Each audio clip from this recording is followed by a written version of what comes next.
नमस्कार दोस्तों हमारे देश की सेना सिर्फ हमें आतंकवादियों से नहीं बचाती है, बल्कि कई बार वो हमें कुछ ऐसी चीजों से भी बचा सकती है जो अगर एक बार देश में एंटर कर जाए तो पूरे देश में बर्बादी हो सकती है। दोस्तों मैं यहाँ पे बात कर रहा हूँ ड्रग्स के बारे में। दोस्तों हाल ही में अरब सागर के पास एक बहुत बड़ा ड्रग का शिपमेंट पकड़ा गया है और उसके साथ साथ एक पाकिस्तानी आदमी भी डिटेन किया गया है। इस ड्रग की वैल्यू कम से कम 12,000 से 15,000 करोड़ बताई जा रही है और ये ड्रग अगर एक बार इंडियन मार्केट्स में आ जाता है तो पूरे देश के युवा के साथ क्या होता है ये हम इमेजिन भी नहीं कर सकते हैं। आइए हम आज की वीडियो में इससे जानने की कोशिश करते हैं कि आखिर कैसे इस ड्रग्स को पकड़ा गया और इसके देश में आने से कितना बड़ा खतरा हो सकता था।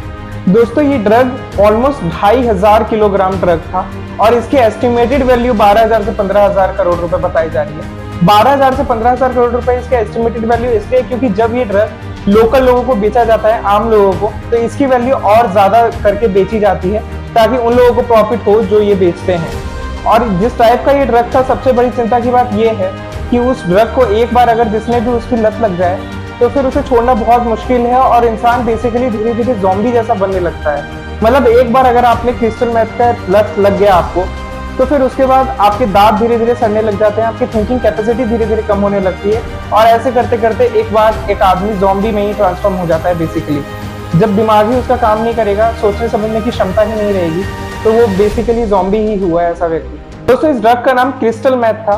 क्रिस्टल मेथ एक बहुत ही हानिकारक ड्रग है।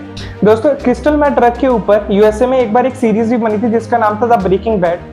इसकी कहानी ये थी कि एक केमिस्ट्री टीचर होता है जो कि केमिस्ट्री में बहुत अच्छा होता है और जब उसे पता चलता है कि सिर्फ उसके पास जीने के 2 साल हैं और उसे कैंसर हो चुका है, तो वो केमिस्ट्री में बहुत अच्छा होता ही है और कुछ केमिकल रिएक्शंस करके वो क्रिस्टल मेथ नाम का एक ड्रग इन्वेंट करता है। उसके बाद वो 2 साल के अंदर अंदर अपना इतना बड़ा एम्पायर बना लेता है क्रिस्टल मेथ का। वो इतना बड़ा एम्पायर बना लेता है क्रिस्टल मेथ बेच के कि उसके पास अनगिनत पैसा हो जाता है। लेकिन इस कहानी का एंड बहुत बेकार होता है। इस प्रोफेसर को बहुत बुरी तरह मौत मिलती है।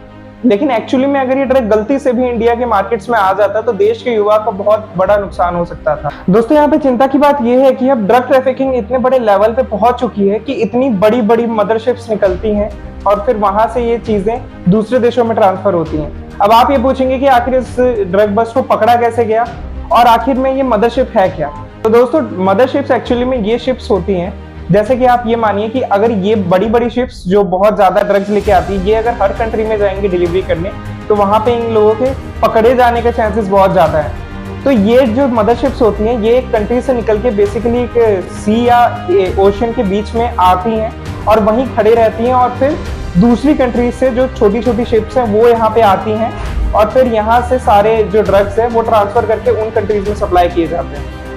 और दोस्तों इस ड्रग बस को जो अंजाम दिया गया है वो नेवी के द्वारा चलाए गए ऑपरेशन समुद्रगुप्त के थ्रू पकड़ा गया है। दोस्तों ऑपरेशन समुद्रगुप्त 1.5 साल पहले इंडियन नेवी के द्वारा स्टार्ट किया गया था और इसके तहत अभी तक 3200 किलोग्राम क्रिस्टल मेथाफिन कैप्चर कर दिया गया है। दोस्तों आप इमेजिन भी नहीं कर सकते अगर गलती से भी इतना क्रिस्टल मेथाफेटामिन अगर देश में पहुंच जाता तो कितनी सारी फैमिली सफर करती है। इससे बहुत अनइमेजिनेबल सिचुएशन हो जाती, बहुत डिजास्टर हो जाता पूरे देश के लिए ये। दोस्तों जैसे ही ये शिप जो मदरशिप थी वो पाकिस्तान के बलूचिस्तान प्रोविंस से निकली, वैसे ही इंटेल मिला इंडियन नेवी को कि ये शिप बहुत बड़ी स्केल पे ड्रग्स लेके निकली है। और जैसे ही ये लोग गए और उस शिप को पकड़ा तो सब लोग शॉक्ड रह गए कि इतना ज्यादा ड्रग्स कैसे हो सकता है इस शिप पे। ये ड्रग बस इंडिया का आज तक का सबसे बड़ा ड्रग बस था पूरी हिस्ट्री में। दोस्तों जैसा कि हमने आपको वीडियो की शुरुआत में बताया था कि इस शिप के साथ एक पाकिस्तानी भी डिटेन किया गया है, तो आप लोग सोच रहे होंगे कि ये तो हमने बहुत बड़ा काम कर दिया, पाकिस्तान का चेहरा सबके सामने ला दिया। तो दोस्तों ये पूरी दुनिया को पता है, बेसिकली ये बात ये सबको पता है कि पाकिस्तान में क्या चल रहा है आजकल। जहाँ पे इतनी पॉलिटिकली इनस्टेबिलिटी रहती है वहां पे आर्मी पूरी कंट्रोल में है, देश की कोई जिम्मेवारी लेने को नहीं है तैयार, तो वहां पे ऐसा तो होना बिल्कुल मामूली बात है। दोस्तों पाकिस्तान में एक्चुअली क्रिस्टल मेथ जैसे कई सारे ड्रग्स बनाना आसान है क्योंकि वहां पे कोई भी लॉ एंड ऑर्डर ठीक से काम नहीं करता है।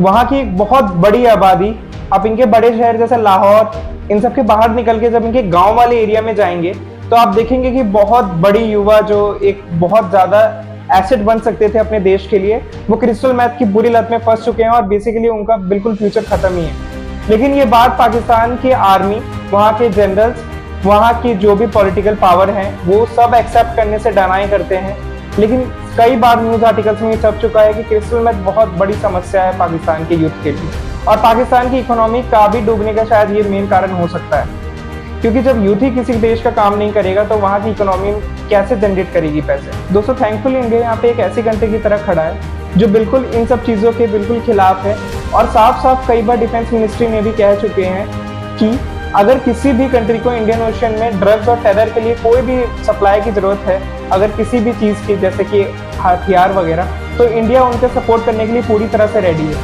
लेकिन दोस्तों सबको पता है इस प्रॉब्लम का मेन सोर्स आखिर है क्या।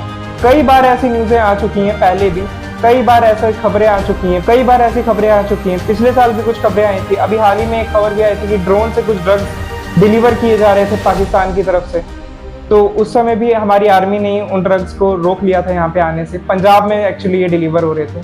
तो दोस्तों जब तक इस प्रॉब्लम की मेन सोर्स को जब तक नहीं खत्म किया जाएगा, और इस मेन सोर्स को खत्म करने के लिए सबसे पहले जरूरत है पाकिस्तान में खुद पावर स्टेबिलिटी लाना, और वहाँ के लोगों को खुद जागरूकता होनी चाहिए कि कैसे वहाँ के लोग, वहाँ की आर्मी उन्हीं का देश खराब करने में लगी पड़ी है। दोस्तों कई बार इंटरनेशनल पावर्स भी ड्रग सप्लाई के पीछे होते हैं, क्योंकि साउथ ईस्ट एशिया मतलब एशिया की कंट्रीज को अगर बर्बाद करना है तो उनके यूथ को अगर टारगेट किया जाए तो उनकी इकोनॉमी पूरी तरह से बर्बाद हो सकती है। ये सारी कंट्रीज जानती है दुनिया में आजकल। इसलिए कई बार उनकी तरफ से भी ऐसी कोशिश करी जाती है कि हमारे यूथ को इस ट्रैप में फंसा दिया जाए, ताकि हमारी इकोनॉमी और जीडीपी और जो यूथ हमारे देश के लिए कुछ बहुत अच्छा कर सकते थे वो इस ड्रग्स जैसी लत में फंस जाए और उनका फ्यूचर बर्बाद हो जाए। लेकिन दोस्तों थैंकफुली हमारी जो आर्मी है, हमारे देश के जो अभी पावर में है लोग, वो इस चीज़ को साफ साफ समझते हैं और बहुत ज़्यादा कंसर्न्ड है इस चीज़ के बारे में, और बहुत सारे स्टेप्स भी उठाए जा रहे हैं ताकि इस सब चीज़ों को रोका जा सके और हमारे देश के यूथ को आगे बढ़ने के चांसेस मिल सके, और इसीलिए कई सारे कदम भी उठाए जा रहे हैं इन सब चीज़ों को रोकने के लिए। दोस्तों आपसे मिलते हैं बहुत ही जल्द अगली वीडियो में, तब तक के लिए नमस्कार।